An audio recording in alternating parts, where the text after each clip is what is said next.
Olá, estamos em mais um podcast Conexão Crefito 4, o podcast que conecta você à sua profissão.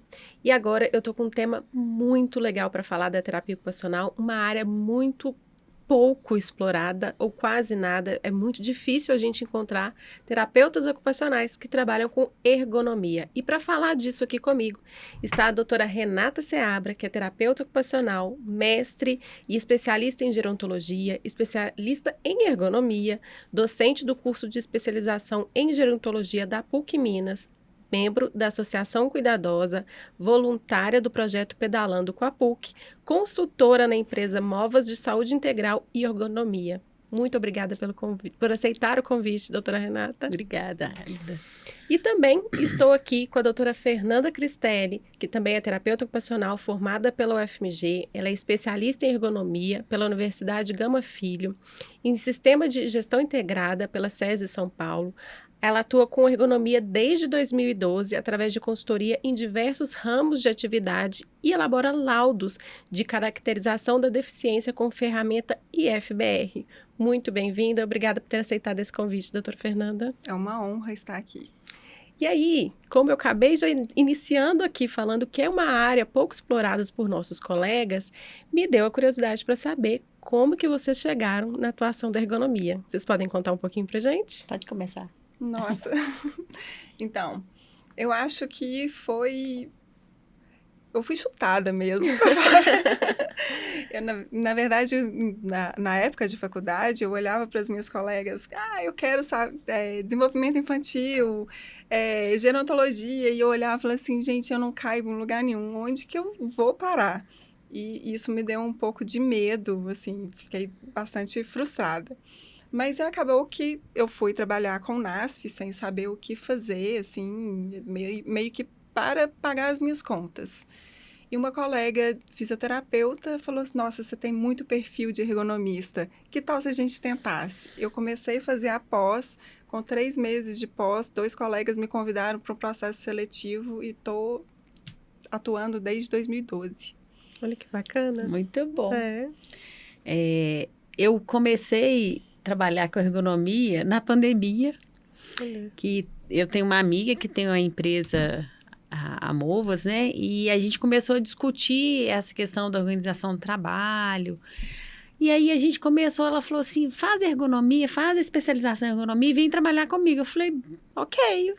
Aí eu fiz a especialização e a gente foi trabalhar juntos. A princípio a gente começou a trabalhar online, né? Fazendo um trabalho muito grande também. Depois a gente foi presencial, então, assim, foi uma oportunidade. E dentro do que eu acredito, assim, acho que quem faz a formação em geronto nunca tira geronto da gente. Então, eu fico pensando muito na saúde do trabalhador, né? Então, como que esse trabalhador também vai envelhecer? E como que ele pode envelhecer melhor no ambiente de trabalho? Então, essa conexão, para mim, foi muito fácil de fazer. Acho que o grande desafio nosso é colocar isso na cabeça dos gestores, né? Para levar essa ideia de pensar na saúde do trabalhador, né? Então foi uma oportunidade e eu gostei também da experiência. Muito bom, bacana. Eu tô pensando aqui, porque a terapia ocupacional ela é uma profissão nova, né? A gente foi regulamentado, pelo menos aqui no Brasil, em 1969. E aí, quando eu formei, a gente formou já tem um tempinho, a nossa profissão era muito mais SUS referência. Você falou, eu fui trabalhar no NASF, era mais concurso público, poucas pessoas se arriscavam no setor privado. E falar de saúde do trabalhador eram pouquíssimas pessoas. E até hoje eu vejo que nem todos entendem que a gente tem um papel primordial e que é uma área que está para crescer. E aí o COFITO trouxe para a gente uma resolução, né, que é a 459, que coloca a gente na competência para atuar, sim, na saúde do trabalhador. E aí eu queria saber o que vocês acham que a gente pode fazer para que essa resolução ela seja mais conhecida pelos empregadores, né, para saberem que, sim, ter um terapeuta ocupacional nessa equipe vai fazer total diferença e para eles contratarem mais, né, os nossos colegas terapeutas ocupacionais. Como é que vocês acham que a gente poderia fazer isso? Desafio? É um desafio.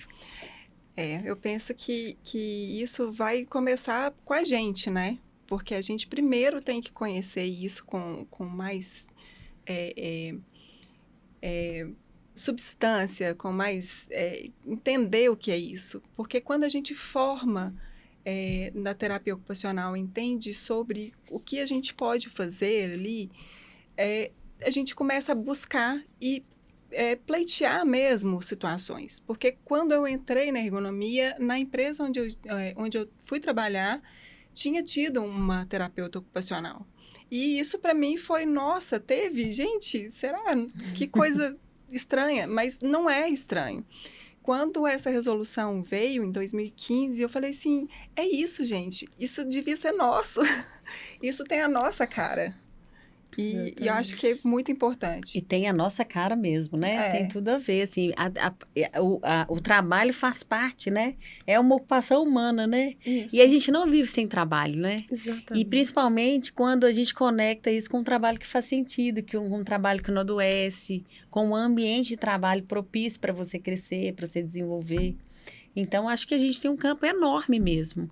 E a gente precisa disseminar isso para os gestores, para os empregadores, né? Sim, e aí outro desafio é como fazer com que eles conheçam, né? E se a gente não levar isso como um profissional qualificado, mostrando o respeito que a gente tem, a forma que a gente tem para abordar, como ela é diferenciada e que os resultados que a gente pode trazer são tão bons quanto de outros profissionais, porque a ergonomia é uma disciplina multidisciplinar, então eu acho que é por aí. A gente tem que chegar e mostrar, olha, tô aqui, confia em mim, eu faço o trabalho tão bem quanto outros que estão dentro aí. Perfeito. Eu acho que falta, sim, os nossos profissionais se apropriarem das resoluções, das leis, das políticas públicas que nos cabem, dos pacientes que a gente consegue e pode chegar para o atendimento. E quando a gente se apropria do assunto, eu consigo mostrar para a população o meu fazer com maestria, né? E aí, quando a gente fala da terapia ocupacional, ocupação é o nosso centro, é o nosso foco. E o trabalho, na maior parte da nossa vida, vai ser o centro das atenções mesmo, né? A gente tem um período tão curtinho enquanto infância, enquanto criança. Então, a gente cresce e trabalha por muitas décadas para, então, chegar na aposentadoria, que, querendo ou não, também é curta. A gente não vê pessoas com 20, 30, 40 anos de aposentado. É o inverso, é o trabalho. E cada vez mais vai ser mais difícil, né? Exatamente. A gente aposentar e a gente vê pessoas que aposentaram e viveram muitos anos, né? Exatamente. Então, o trabalho é a grande parte da nossa vida e a gente não tem tanta atuação do terapeuta ocupacional e a gente está vendo que sim, é essencial. Então, é uma área pouco explorada, uma área que a gente deve apresentar mais. Eu tenho feito visitas às universidades que abriram recentes da terapia ocupacional, o pessoal está nos primeiros períodos, e aí eu tenho mostrado que nossa atuação vai para além do TEA, que é o que a gente tem ficado conhecido e está tudo bem, a gente tem que ficar conhecido mesmo por alguma temática, por algum fazer, mas que a gente também está em empresas, né? A gente está dentro do INSS. Sim. Então, a gente está dentro de políticas públicas de saúde do trabalhador. Então, realmente, quando a gente consegue disseminar, eu acho que o primeiro passo é a gente disseminar pro terapeuta ocupacional. Exato. Né? Para ele conseguir levar para esse empregador. Né? É interessante o que você traz também de instigar quem está chegando. Exato. A procurar esse mercado de trabalho, né? Porque a gente não aprende ele na faculdade. Porque a gente não aprende, mas assim, plantar essa sementinha, porque às vezes a pessoa fala assim, eu não quero mexer com criança, eu não quero mexer com idoso, não quero... Mas às vezes ela brilha os olhos, né? Igual quando a Fernanda está contando, que ela foi assim, eu não sabia o que eu ia fazer, para qual área, mas de repente a ergonomia fez seus olhos brilharem, né? Então... Tem lugar para todo mundo, né? Tem lugar para todo mundo. Mas a gente precisa de conhecer. Exatamente. Tem que desbravar essa mata, né? Exatamente. E eu queria saber agora de vocês, como que vocês consideram que o profissional, o terapeuta ocupacional, conquistaria esse espaço, sendo aquele que pode efetivamente levantar o gerenciamento de risco psicossocial?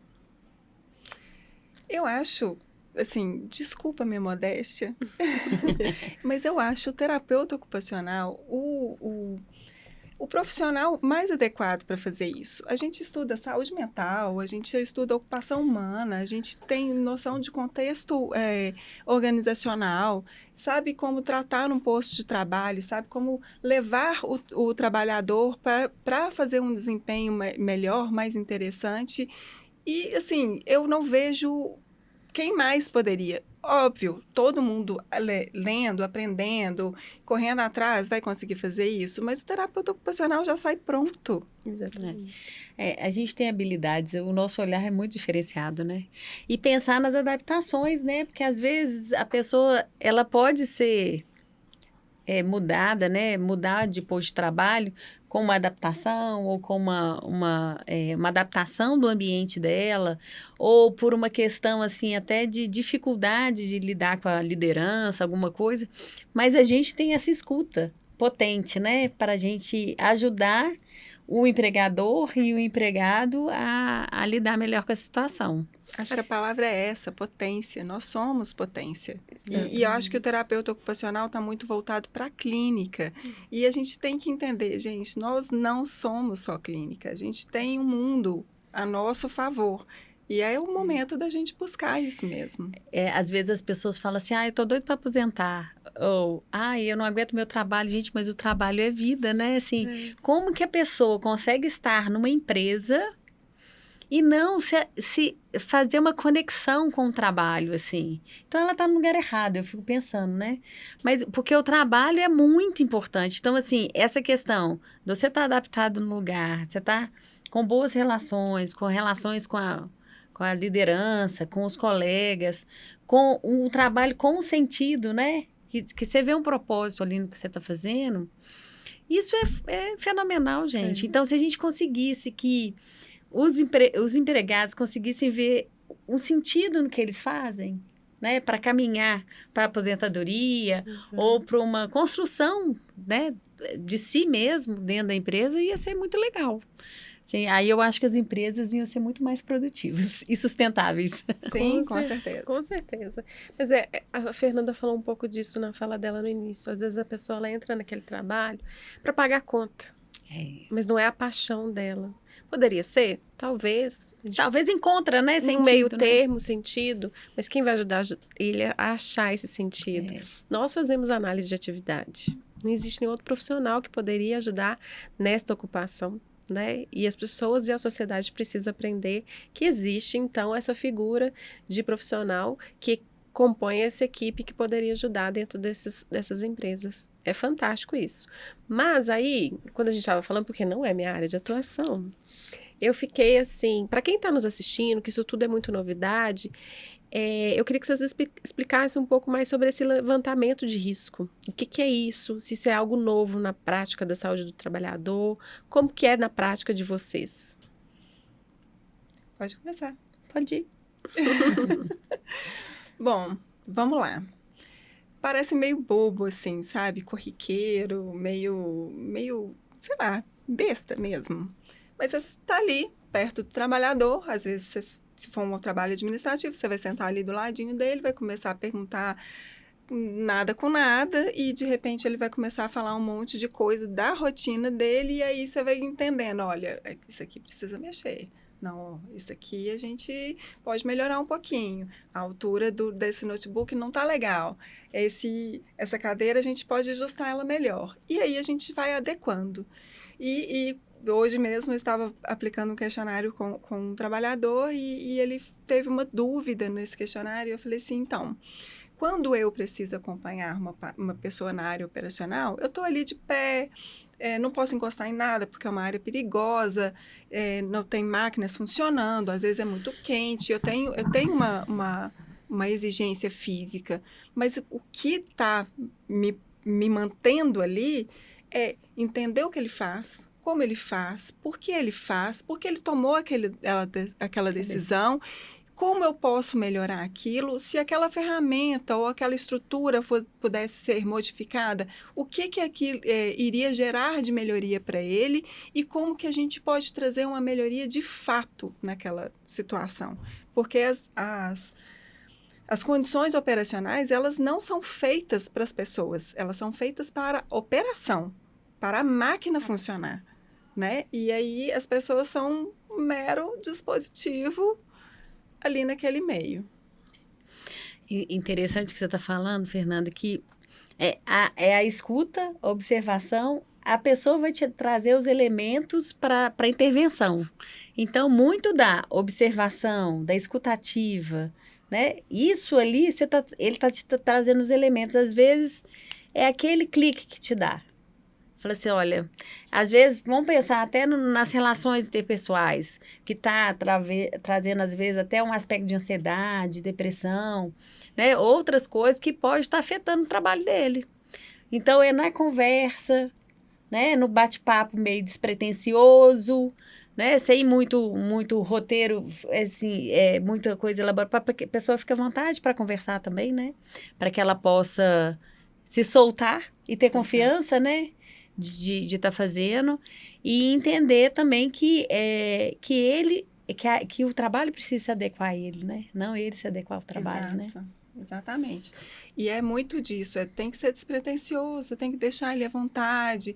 Eu falo de gato, cachorro, papagaio, e aí a gente vai soltando, e às vezes você pergunta assim, mas nossa, mas por que isso? E aí a pessoa acha que você está levando a conversa nada a sério, mas na verdade eu tenho uma intenção de tirar uma informação ali para poder, ao invés de fazer aquele confronto, mas por que você faz isso? Não faço, gente. Eu sou uma pessoa e ele é outra. E aí eu tenho que conversar, eu tenho que deixar ele à vontade. Ele tem que entender que eu sou uma pessoa amiga, não uma pessoa que confronta, né? Então tem que o trabalho ele tem que ser visto como uma rotina natural e ele tem que ser abordado dessa mesma forma.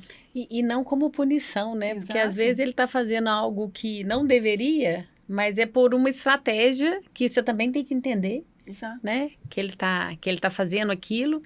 E se ele está fazendo por alguma estratégia, o que a gente pode melhorar diante daquilo para diminuir o risco, né?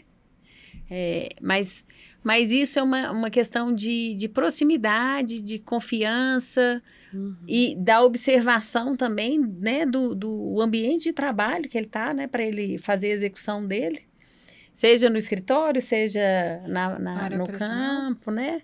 Então, essa observação, essa escuta, essa relação de confiança, essa construção de confiança, para que a gente possa ter resultados positivos, né? Muito bacana. Eu não saberia nada disso se não estivesse aqui com vocês. Me deu uma dúvida aqui, uma curiosidade até, sobre o mercado de trabalho. Né? Você começou na pandemia, você está desde 2012. É um mercado que vocês acham difícil de entrar ou não? Ele está de portas abertas? Como que é para quem está nos assistindo e falou, nossa, eu gostei, eu quero trabalhar com isso? O que faz? Às vezes eu vejo que o mercado ele é promissor por causa de normalização, né? Uhum. Então, assim, pela normatização, eles têm que ir por esse caminho da ergonomia. Mas não também pelo caminho da organização do trabalho, por exemplo, entendeu? Da gente intervir nas relações interpessoais, assim. Mas da normatização. Normatização. Eu acho que o campo é propício, né? E só que ele tem poucos teós atuando mesmo. Isso. Eu penso que é um campo aberto agora. Não é fácil de entrar, porque você precisa ser um profissional capacitado, as pessoas precisam confiar no seu trabalho. Mas aí eu acho que é qualquer trabalho, né? Todo mundo quer uma pessoa que consiga fazer. A ergonomia não é fácil, ela não é uma coisa simples, ela não é 1+1, ela às vezes é 1+1 que dá 2.000. E aí a gente precisa ter mesmo a nosso rebolado, o nosso jeito de atuar. Mas essa normatização, ela vem pela NR1, que vai definir aí a necessidade do gerenciamento de risco no plano do PGR, que é o Programa de Gerenciamento de Risco, que toda empresa grande, de média a grande, vai precisar ter. E, inclusive, agora com a inclusão dos riscos psicossociais. Era a minha próxima pergunta, que envolve a terapia ocupacional também. Sim. Né? Que envolve a terapia ocupacional. Então, hoje, praticamente todas as empresas, a não ser as pequenas, elas não precisam, que não precisam do PGR, mas todas as empresas vão precisar ter um PGR.